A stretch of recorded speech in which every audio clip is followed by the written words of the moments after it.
जिंदगी का कोई गेम अगर छोटी सी गलती की वजह से हारा हो तो मेरी भावनाओं को आप समझ जाओगे।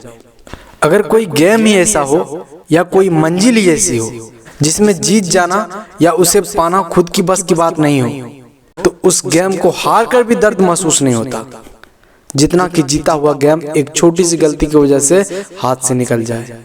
हारने के बाद ऐसा लगता है जैसे कि साला पूरी दुनिया ही उजड़ गई हो। मुझे आज भी याद है जब मैं गांव के सरकारी स्कूल में तकरीबन 6 क्लास में था तो उस वक्त बाल मेला प्रतियोगिता हुआ करता था जिसमें खेल के अलग अलग स्ट्रीम हुआ करते थे, जैसे जलेबी दौड़, गणित दौड़, सुई धागा दौड़। तो उस साल मैं भी उस कंपटीशन का हिस्सा था जिसका नाम था गणित दौड़।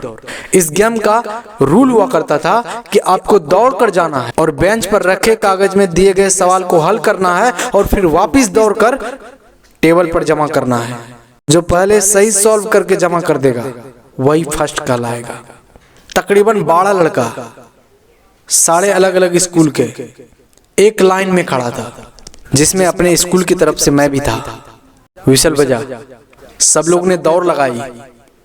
जब मैं दौड़कर उस बेंच तक पहुंचा और जैसे ही प्रश्न हल करने के लिए पेन उठाया तभी एक अनाउंसमेंट हुआ कि सभी प्रतिभागी कृपया ध्यान दें, उस दिए गए कागज पर अपना नाम जरूर अंकित करें, यानी कि उस कागज पर अपना नाम जरूर लिखें। मैंने प्रश्न सॉल्व किया, अपने आजू बाजू देखा, उस समय तक सभी सॉल्व ही कर रहे थे। मैंने बिना कुछ सोचे दौड़ लगाई, पर जब मैं दौड़कर आधा रास्ता तय किया तो मुझे अचानक से याद आया कि मैंने उस कागज पर अपना नाम ही नहीं लिखा है।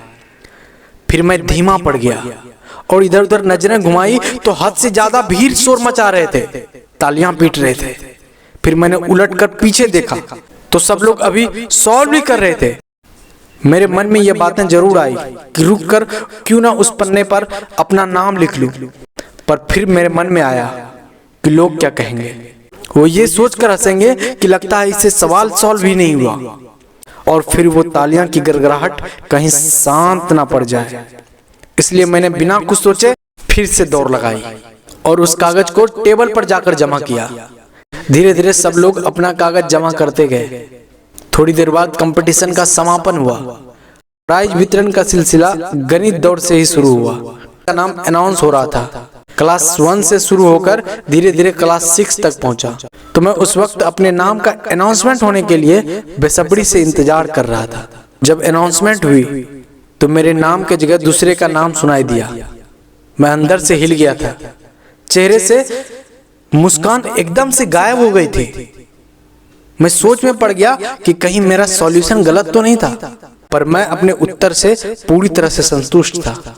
थोड़ी देर बाद एक अनाउंसमेंट फिर हुआ कि 6 क्लास से गणित दौड़ में प्रथम स्थान पाने वाले प्रतिभागी ने अपना नाम इस कागज पर अंकित नहीं कर पाया। इस वजह से उसकी प्रतिभागिता समाप्त कर दी गई है। मैं थोड़ी देर उस जगह और रुका, और मैं रुका भी था तो सिर्फ फर्स्ट प्राइज को देखने के लिए। फर्स्ट प्राइज के रूप में कंपास बॉक्स मिला था जिसका कीमत तकरीबन उस समय 60 रुपया हुआ करता था, और उतनी रकम उस समय के लिए बहुत मायने रखता था। मैं वहां से सीधा घर पहुंचा। घर वालों ने पूछा क्या हुआ। मैं बिना कुछ जवाब दिए सोने चला गया। घर वालों को पता चल चुका था कि आज हार कर आया है। आप विश्वास नहीं करोगे, मैं करीब करीब 3 दिन तक बेड से नहीं उठा, ना ही किसी से बात किया। गजब का सदमा लगा था जब किसी ने यह कहा था कि आपका आंसर सही था, बस नाम नहीं लिखा।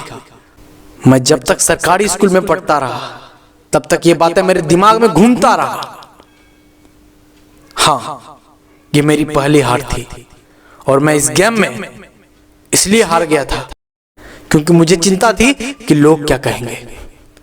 लाइफ में एक बात याद रखना दोस्त, लाइफ तेरी है तो उसके मालिक सिर्फ तुम हो।